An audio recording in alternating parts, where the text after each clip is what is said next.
The educator Dr. Maria Montessori once said, "The child developing harmoniously and the adult improving himself at his side make a very exciting and attractive picture." Welcome to Montessori Education with me, Jesse McCarthy, where we talk raising children and educating students while bettering ourselves right alongside them. What if you knew everything your child or students really need? Like from infancy all the way through their teenage years. Sound like a fantasy?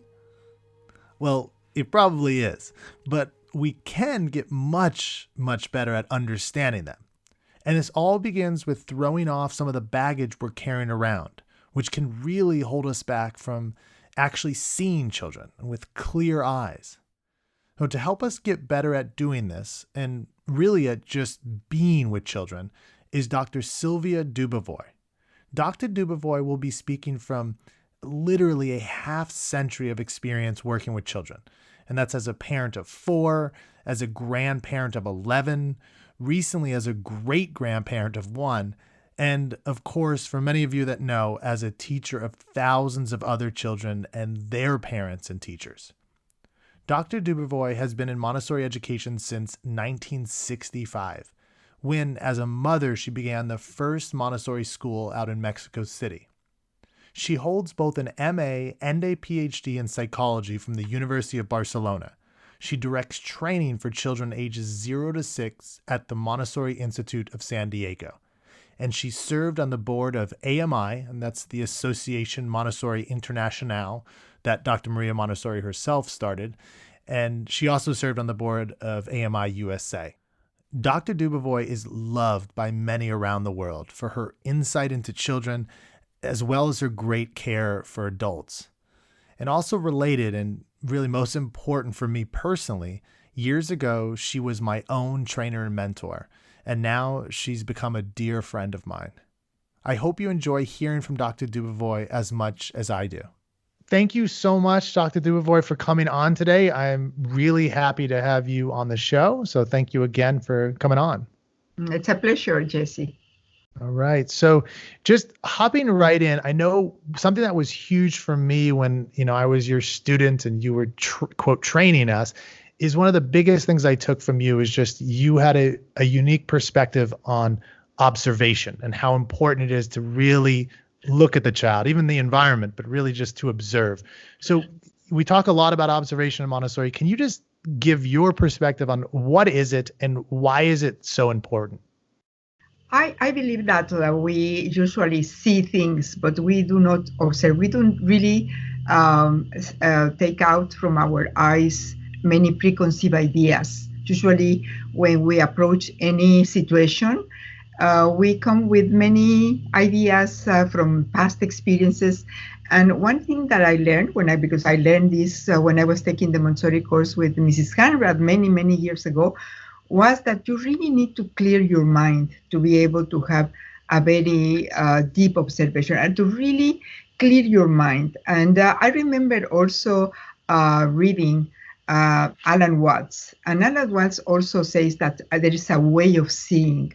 So it's not just looking, but it's seeing with the understanding that you are present and that you you take away everything that from past experience and come like open to a new experience. And then you observe in a different way. You really are interested in the subject of observation.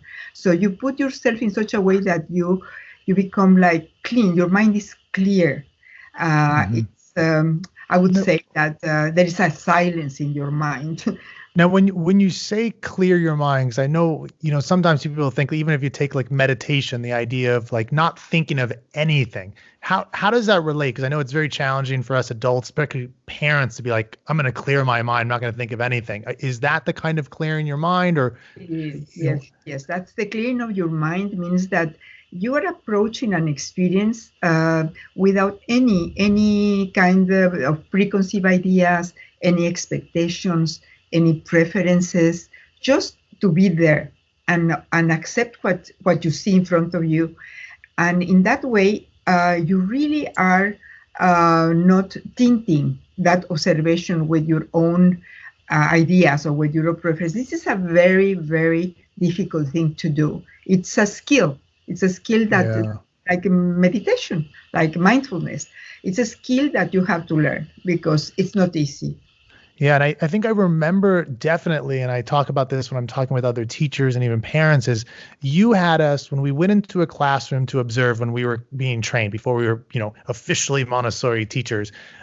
You had us go into classrooms and observe, and you said you want two sides of your observations. One is kind of the objective observations, this clear in your mind. So, and then the other is how did we feel about it or our own emotions. So it was kind of like, if I saw a child, I originally would put, oh, I saw a bored child.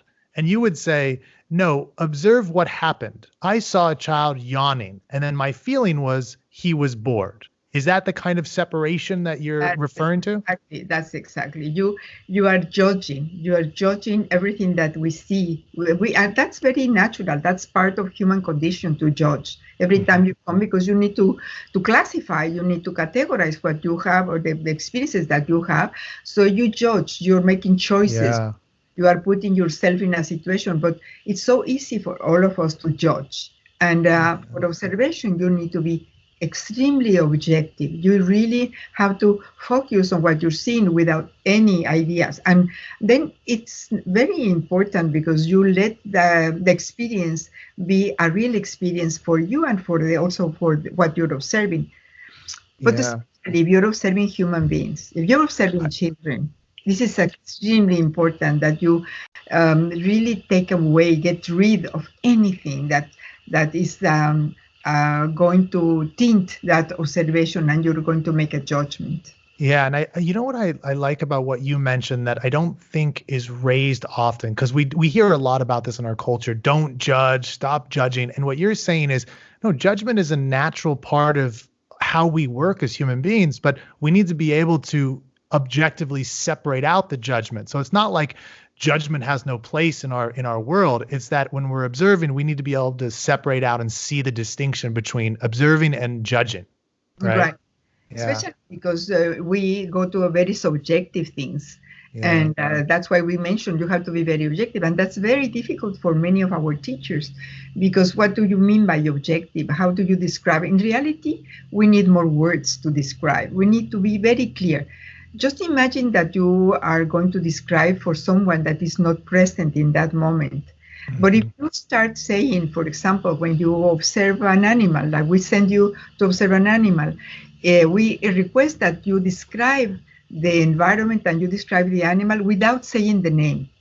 If you start by saying, I am observing an elephant, the person who is listening don't need anything else.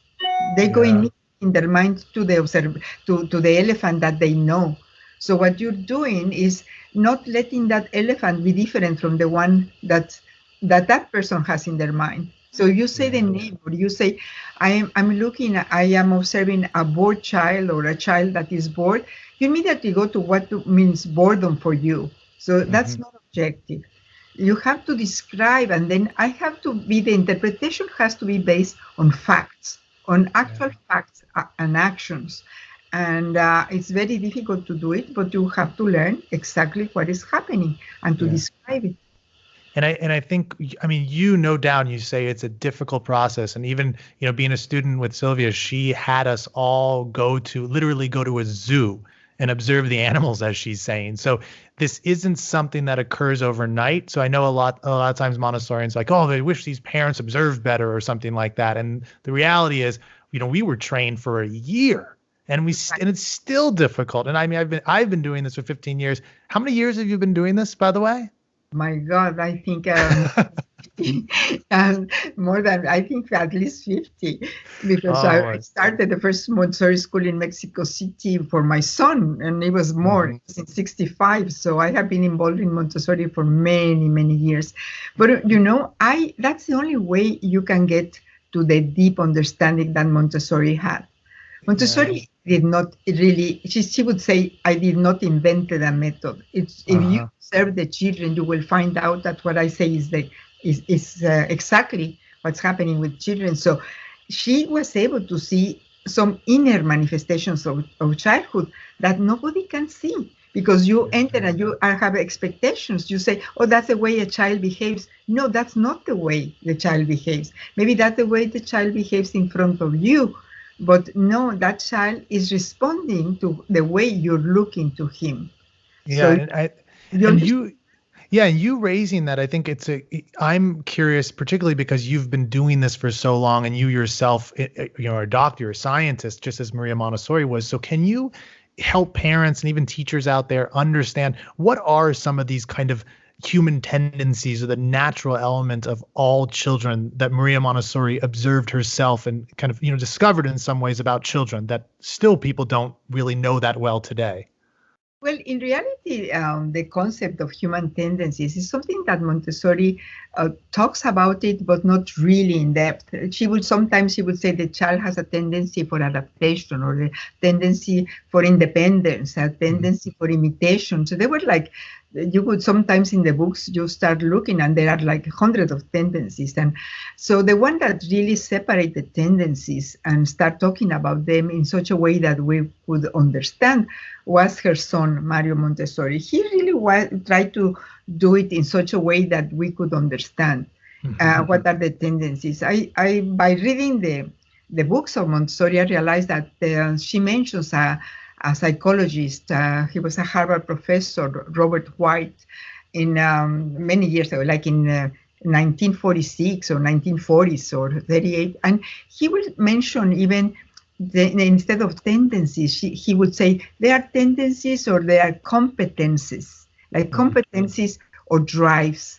So I like to think that it's because human beings, we are not like animals that are born with instincts. We still have nature has given us these drives to satisfy like human needs that seem to be like very simple. But we in the course we try to study human needs as Abraham Maslow will describe them.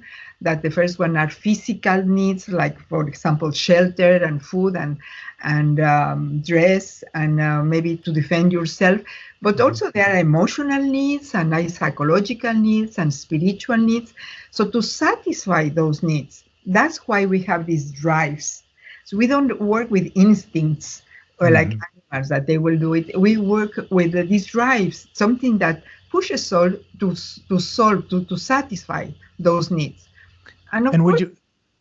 Yes. I was just curious, would you say that, kind of a normal parent out there, the earliest ages of a child, the emphasis is kind of on doing everything for the child? Because it seems like, if we take our somewhat biases, it seems like all they need is for us to take care of them. And what you're saying is there are maybe some deeper needs that we might not see, like these psychological needs that are going on. Well, in reality, if you think when the baby is born, the physical needs have to be satisfied by the parents, right? And they need to be fed, they need to be protected, they need to be, but also parents forget that the child has also psychological needs. And as soon as the child is born, he starts exploring the environment, because the only way he's going to adapt to that environment is through experiences that come through his senses, through her senses. And the parents sometimes, for example, will not talk to a child. You will start talking the moment that the child is born. You will be singing the moment that the child is born. You will be touching that child the moment he's born. So those experiences are giving messages to the child. And the child wants to feel like through the senses explores the environment. And especially one of the things that parents need to learn is that child needs to make sense of the world in which that child is born. So the environment has to be in order. And so one of the things that we know that the human beings are born is with this tendency to order that we lose during the time. But it makes us feel very secure when we have order. So help parents to understand those human tendencies, even in education. If the schools will understand that the child has this drive, this urge to explore the environment, that he has an urge for order, for orientation, for working, for communication, So there are those tendencies. There are many that drives, and we understand that it's a drive that comes with every human being. Maybe society can respond to those, and the child will grow much better. Now, what would you say to somebody who says, well, yeah, I could see children do need order. And the way I look at it is kind of Montessori environments, the children can just walk around and there's not a lot of order. Whereas in, traditional schooling, they're ordered, the day ends at this time and the bell rings. There's a lot of order. What would you say to them? Not a type of order. That's not the order I'm talking about. It's not about strict discipline made out by the adult.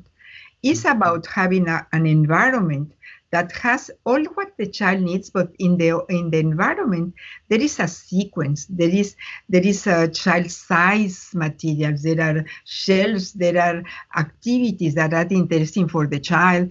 We allow children to explore the environment by putting the material on the shelves open, so they can just go and see and be interested in working with those materials. It's like they will attract the child. So the child will work with the material. In Montessori, it's not the teacher that teaches the child, it's the material that really helps the child. It is the teacher is only the link between the material and the child, but it is the child that is going to discover the purpose of the material by working with it. But if it's in a drawer, or it's all in a box like they have in the house, for example, put all the toys together, everything is a mess. And then how do you pull out one material?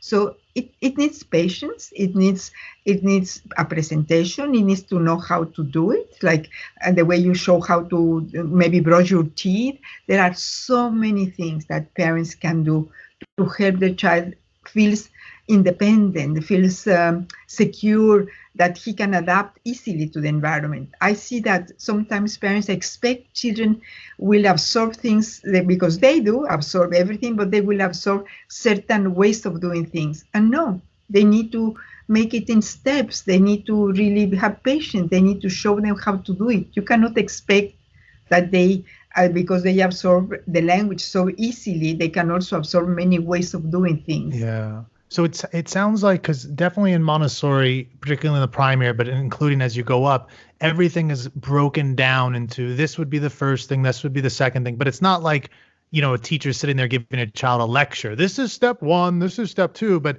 when they do it, when they show the child, they're doing it in steps. So it's not just like brushing the teeth, it's just random stuff altogether, but it's first we take out the toothbrush, and you would just do it, right? So you're saying the order is, there needs to be a sequence to everything you show the child, and very clear, so the child can reproduce that order in his own mind and in action. Is that kind of what you're getting at? Yes, because children do not learn by listening. Yeah. They learn by doing. You have to show them very clearly how to do it. I feel like now that I have been trying to do like Skype and everything, people have tried to help me, but they just tell me.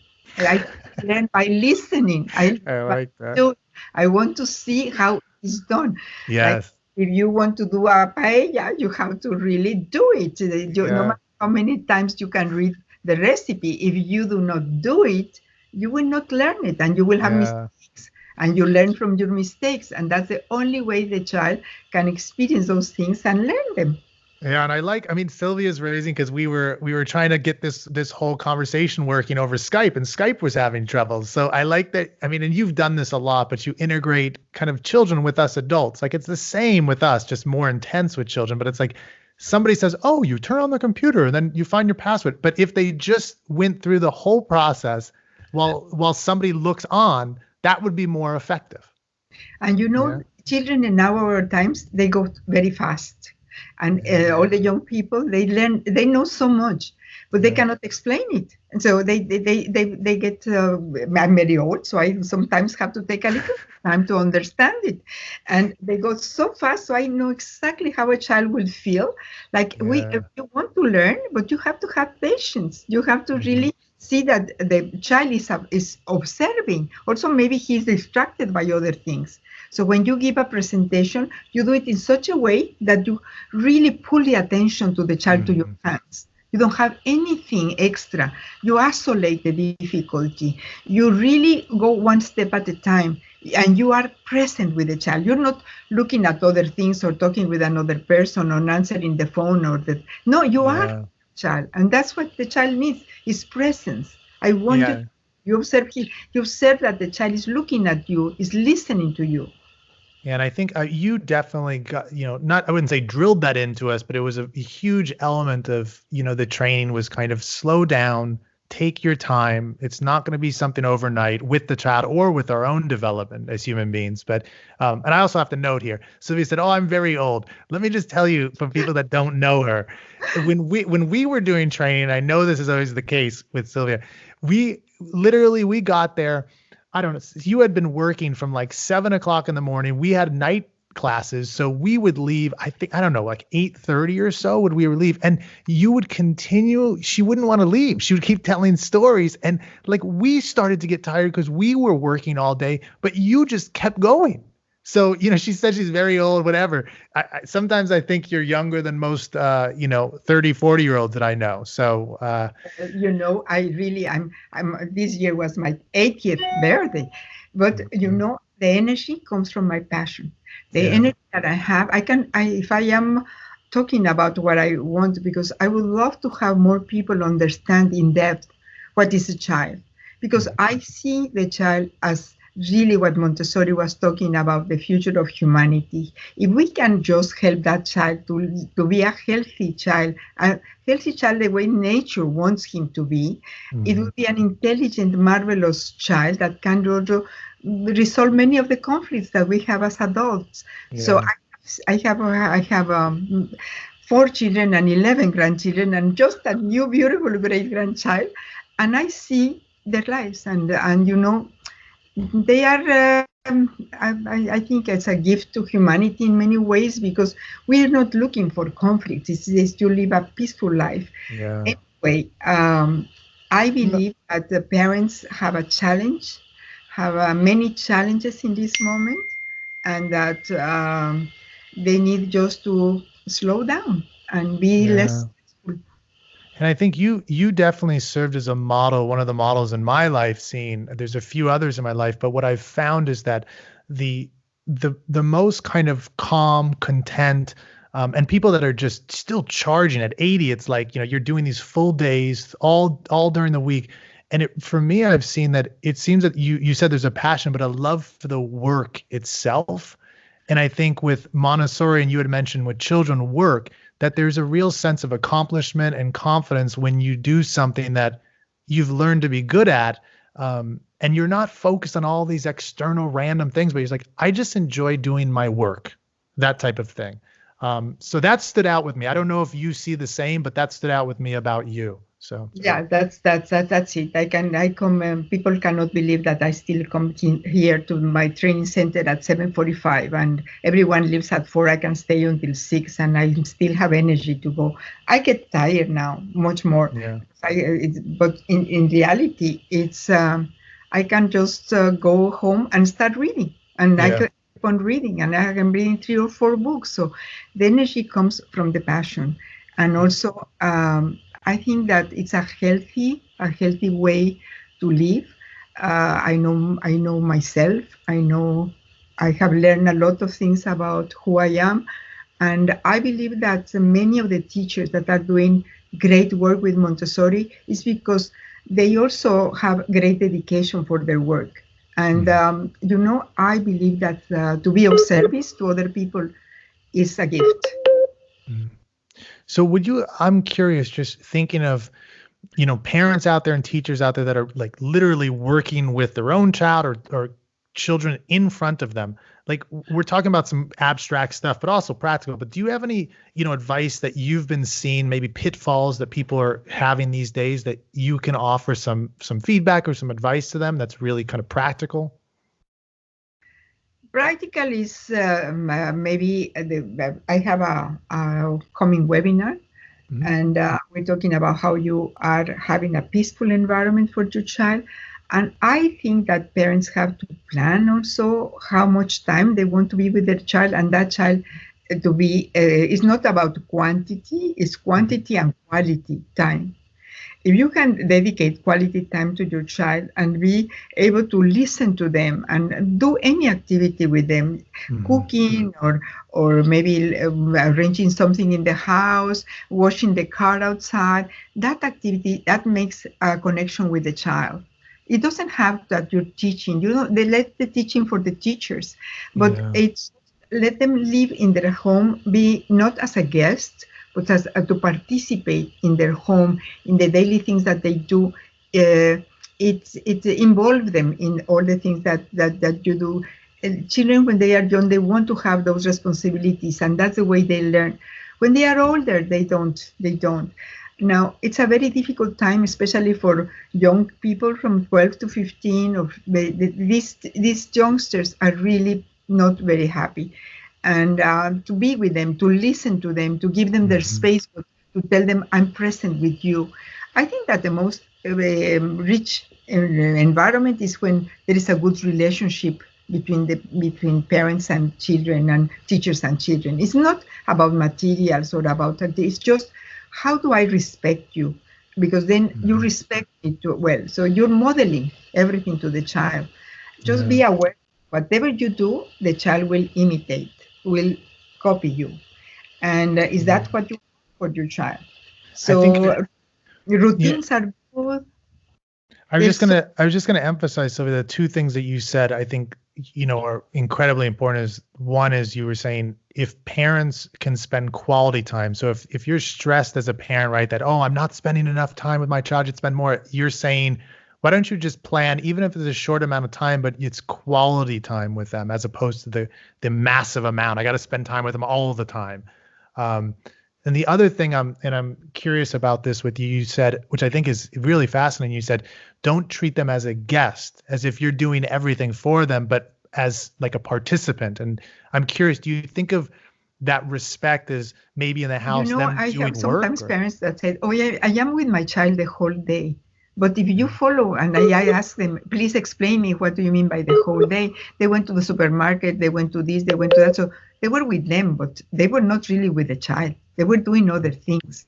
So you have to be with the child. That's important, that when you are participating, you have the child like helping you in the kitchen, in the bathroom, clothes, folding towels, helping with making their bed. So they feel like I'm part of this, I'm part of the family, it's a community, it's a group of doing things together. Yeah, and basically be with the child does not mean just hanging out. It's like he's a part of what's occurring in the day, an active part in it. Right. One thing I didn't, I'm curious your take on this. When I was trained with you, I remember you once saying, and there's only one other person's ever said this to me, but you said, you're becoming a man right in front of my eyes, something like this. And I know, and maybe somebody would be embarrassed with that, but I thought you were observing something that was genuine and true, that a lot of us that go through training, or at least I'll take myself, is that you start to get a sense of yourself as a child a little bit more and see some of your own past. But I'm curious, I look at my becoming a man in that sense as a choice. Like at one point I said, I don't want to be, the fun play around boy or something like that, but I want to be a man. Have you ever thought about that in terms of adults, that to be a real adult, you have to choose to be an adult? In some way you were holding yourself to being younger. Yeah, exactly. In front of my eyes, I saw you start really understanding more about what is my task, what is my task in this world, what is my mission, what is my cosmic task, or what am I going to do with my life? And you start being more reflective. You start reflecting more about your actions. You start dressing differently. You start being more involved. You start. I could see, when I see my students, I see them transforming in front of my eyes. They start many. You're studying about the child, but you're studying about the child that you have inside, and see that many things that you went through when you were childhood, you start repairing yourself. Yeah. Well, I appreciate this is kind of like coming full circle, because, we started out years ago together. You were kind of training me, and it's great to have you on and kind of look back and also hear just how much you've gained and understand about Montessori and children, really. Because Silvia, you often say, this isn't about Montessori. This is about really looking at children. And I think that comes across in everything you say and do. So Thank you again for coming on. Is there anything else you want to say? I know you've got these webinars, and I'll put a link to those in the show notes, but is there anything else you want to throw out there before we hop off? No, I think that the end was very beautiful, because I believe in the transformation of the adult. That's the only way we can change. Because if you are transformed and you are able to see yourself and see how you have gone through life, you don't want that child to suffer the same things. Yeah. If you transform yourself, you want the best for that child. You want the best without spoiling him, without giving everything to him. Because life also has its limits. And so it's freedom with limits, freedom with responsibility. And I think that even as adults, one thing that helps is because the course has so many also limits and restrictions and things that people start feeling like, I feel secure in my life. I know how to make my life better. So thank you also for the opportunity to share with you some of my thoughts. Yeah, you're welcome. And again, thank you for coming on. It's been great. So now, coming out of this conversation with Dr. Dubovoy, I'm not going to attempt to add anything myself to her words. Instead, I'll just close with a related quote from Dr. Montessori, and it's about our potential blind spots. Quote, "We can come quite close to the child without ever really seeing him." End of quote. And so with that, I would say here's to all of our getting better and better at seeing children, at really just being with them. If you enjoyed this episode or the overall show, please leave a review or comment on Apple Podcasts or really wherever you listen. And if you have any suggestions for future episodes or feedback on this one or others, visit montessorieducation.com and feel free to reach out to me. If you'd like to learn more about Dr. Silvia Dubovoy and her work, I will be leaving a link on the episode webpage, or you can go directly to misdami.org. Now, since my discussion with Dr. Dubovoy it's being released like right before Christmas, I want to wish everyone out there listening a wonderful holiday, and then hopefully, surrounded by just great people. I mean, I'll tell you personally that I'm thankful I get to be here with you myself. I mean, even if it's only standing in front of a mic, kind of pretending that we're actually together. Well, adios until next time.